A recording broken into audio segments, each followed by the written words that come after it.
Welcome to Empowered by Iron, hosted by Dr. Kristen Lander from Fiercely Fueled Nutrition Coaching and Mary Morton from Grad Gains, the online resource for your fitness needs. Together, we are empowered by iron.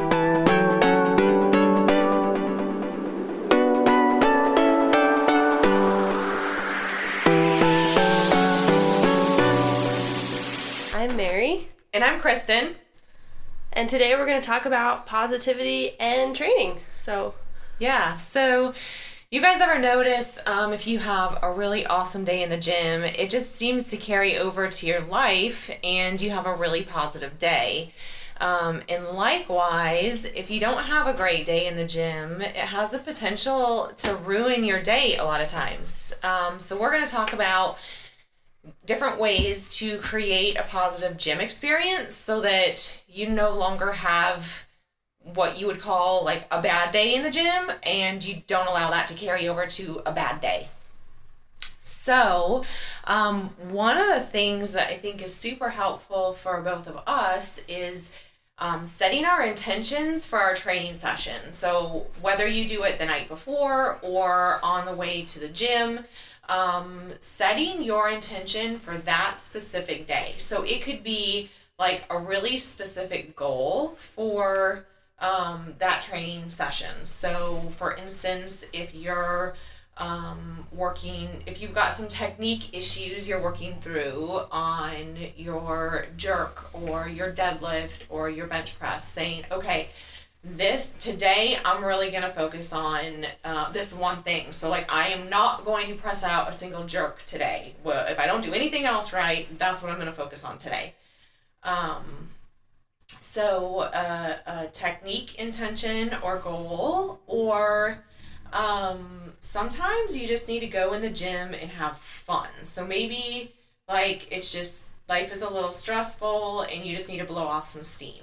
So you might just show up and say, today I'm going to have fun. So maybe you are just cracking some jokes with some people, or I think Mary, you were just talking about something you did one day. You went in and I think you said you did some like bodybuilding type stuff. Yeah. So I kind of had gotten into a slump. Like every workout I had or every training session I had was kind of awful. And it really had nothing to do with I couldn't move weight or anything. I was just going in with the wrong mindset. So one day I was sitting on the couch and I was like, man, I do not want to go to the gym today. I don't want to deadlift. I don't want to squat. I don't want to bench, etc., etc., etc. So I decided, you know what? I'm going to go in and do whatever I want. So I walked in, and first thing I did was bicep curls, because bicep curls are apparently the go-to exercise when you're not feeling it. And then it just carried over. I just started doing things. Before I knew it, I was there for an hour and a half. I got a good pump, which I hate using that word because that's not what I do anymore, but I got a good pump, and then I went home, and after that, things turned around and I had more positive training sessions after that. So it's kind of just like you said, setting your intentions. Yeah. So do you have like an example maybe for you as well, Kristen? Yeah, I kind of actually used myself in the beginning and didn't know it. But I have a really bad habit of pressing out jerks, and I get called on it in meets all of the time, and I literally cannot even feel when it happens. So the other day I was training and I think I was supposed to be maxing out, and I was just struggling. It was just not, some days weights feel 10 times heavier than other days. And so I was like, well, I'm clearly not going to set anywhere near a new PR today. So, but I was supposed to be hitting a heavy single on clean and jerk. And so I was like, well, okay, at least like I am going to make each one of these jerks, even though they're light, I'm going to make each one perfect. And that helped me feel like, okay, this wasn't a complete waste of my time. Like I fixed something. So yeah, that's and I do that for each training session. I have an intention, and then sometimes that goal or intention has to be flexible.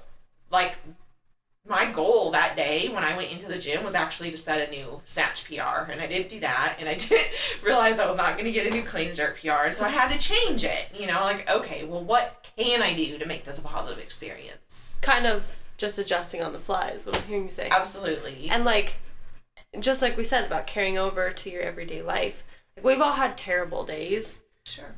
And there are some days where you just getting off of the couch and doing your laundry is enough for you to win.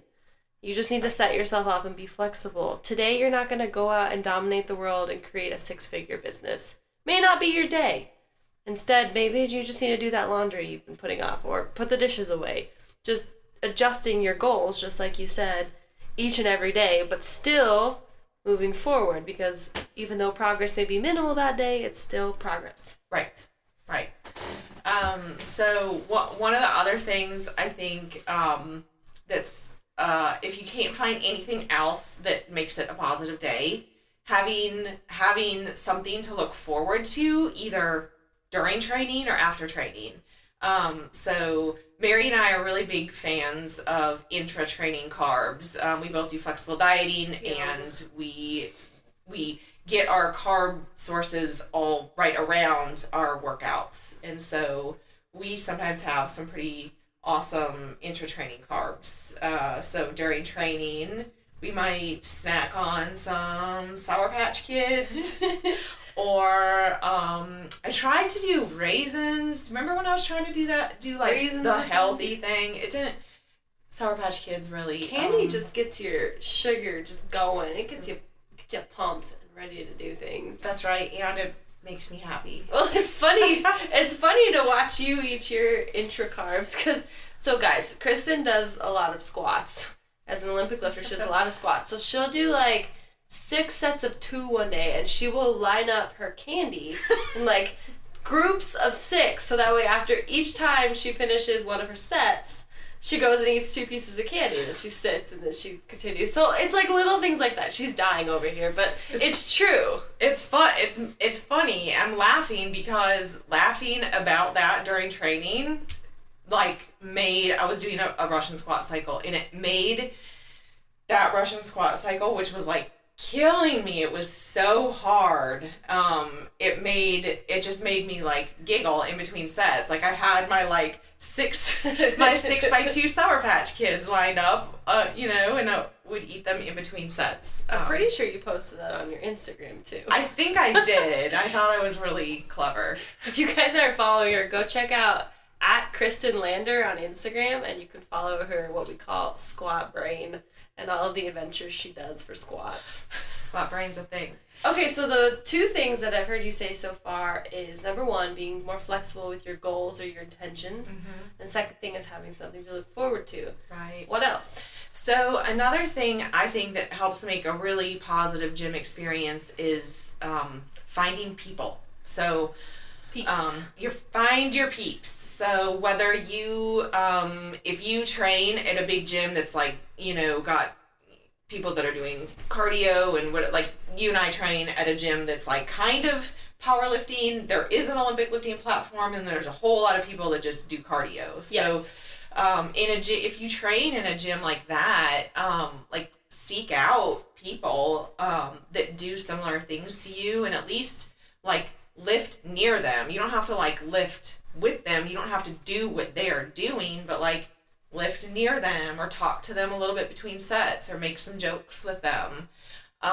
If you go to a barbell club, like share a platform or a barbell with someone who pushes you, and then be that person for them too. If you go to CrossFit, and there's someone in your gym who is really inspiring to you, or that you just think is really fun or funny, like find out when they go to class and go to the class that they go to.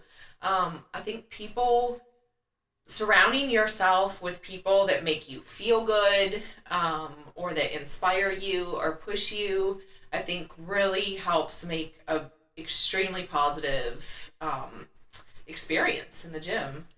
I agree. You and I, like when we met, I was full 100% into powerlifting, and you were all into Olympic lifting, but just having a person that you can lift near, just like Kristen said, lifting near, Like, we never do the same workout, ever. Ever.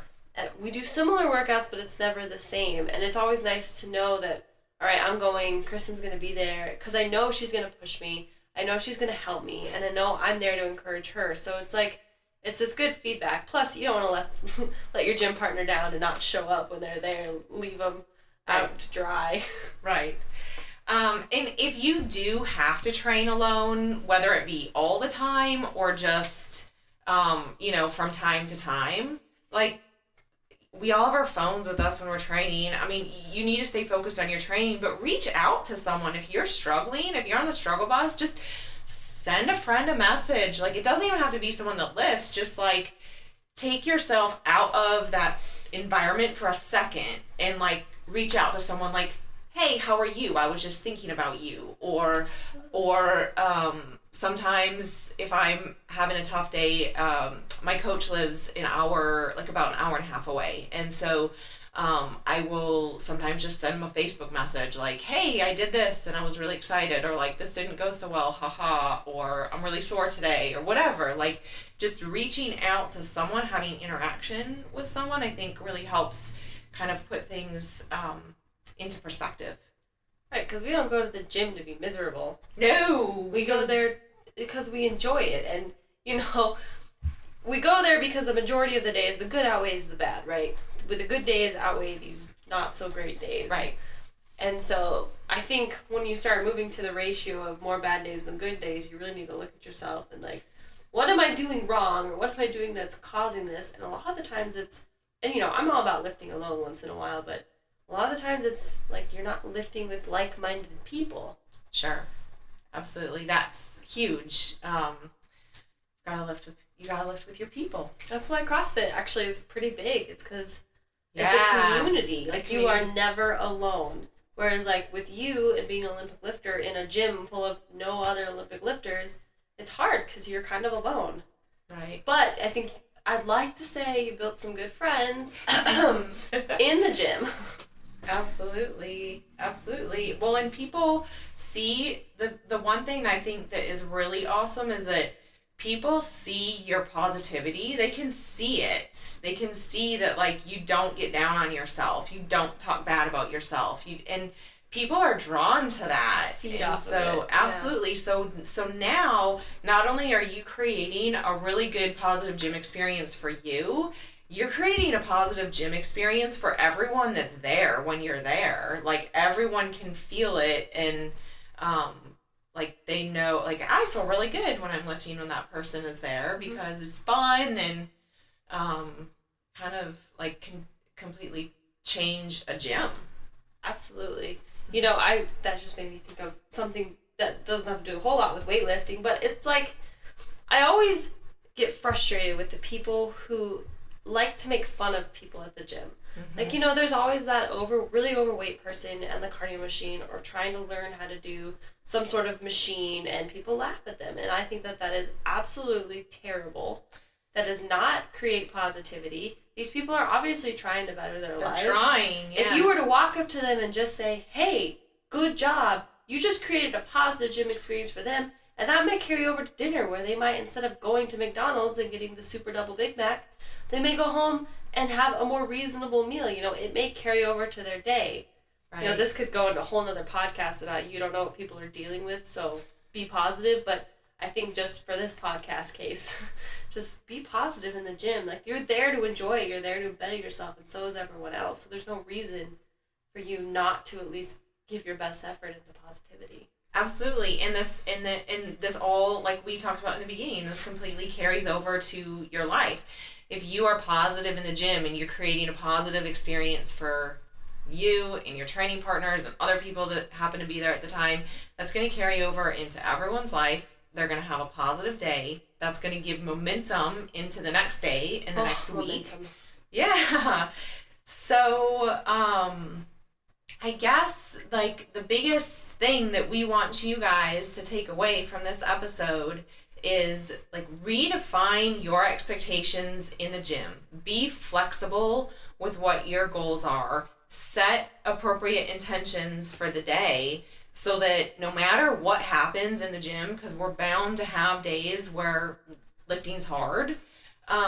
If you set those intentions appropriately, it's never going to be a quote bad day, because you've set yourself up for positivity to carry over into your life.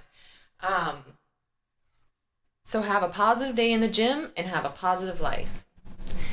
If you like what you heard today, please help us connect with other female badasses. We would love if you would leave us a review on iTunes, tell your friends about us, visit our website, which is empoweredbyiron.com. You can find each of us on Instagram. Mary is at MaryMo_92, and Kristen is at Kristen with an I, Lander.